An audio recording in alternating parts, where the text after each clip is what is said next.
ഒരാൾക്ക് തോന്നുകയാണ് ഇയാൾ പ്രവാചകനാണ്, അയാളെ മുഴുവനും അയാൾ പറഞ്ഞതെല്ലാം ശരിയാണെന്ന് മുസ്ലിങ്ങൾ അംഗീകരിക്കണം എന്നല്ല.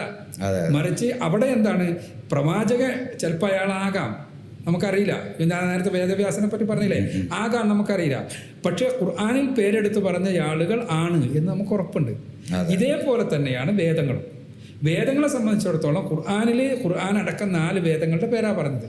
അവ പടച്ചോൻ അവതരിപ്പിച്ച വേദഗ്രന്ഥങ്ങളാണെന്നുള്ള കാര്യത്തിൽ സംശയമൊന്നുമില്ല. അതല്ലാത്ത വേദങ്ങളൊക്കെ ഇപ്പൊ സുഫി ഇബ്രാഹിമോ മൂസ, സുഫി ഇബ്രാഹിമോ മൂസ എന്ന് പറയുന്നുണ്ട്.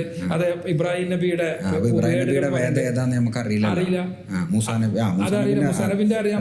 അതന്നെ മൂസാ നബിക്ക് ഇതല്ലാത്ത ഏടുകൾ ഉണ്ടെന്ന് പറഞ്ഞ പണ്ഡിതന്മാരുണ്ട്.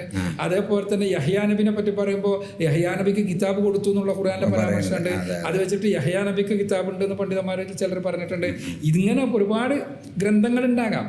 പക്ഷെ ഇവിടെ പ്രശ്നം എന്താന്ന് വെച്ചാൽ, ഖുർആൻ സത്യപ്പെടുത്തുന്ന തൗറാത്ത്, ആ തൗറാത്താണ് ഇന്ന് യഹൂദന്മാരുടെ കയ്യിലുള്ള ഗ്രന്ഥങ്ങൾ എന്ന വാദം അത് തെറ്റാണെന്നാണ് പറയുന്നത്. ആ തെറ്റാണെന്നാണ് ഞാൻ പറയുന്നത്.